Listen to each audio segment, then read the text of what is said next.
Nagpasyal kami sa hito farm ni Gab at ni Mikey. Ang hito sa English ay catfish.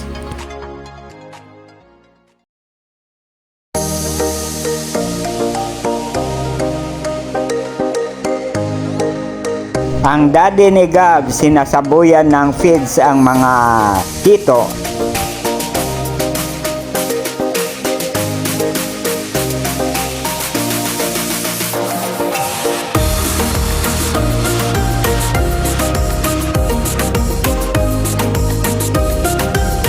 Dito ay sinisipirit ang mga malalaking hito na kumakain ng mga fingerlings.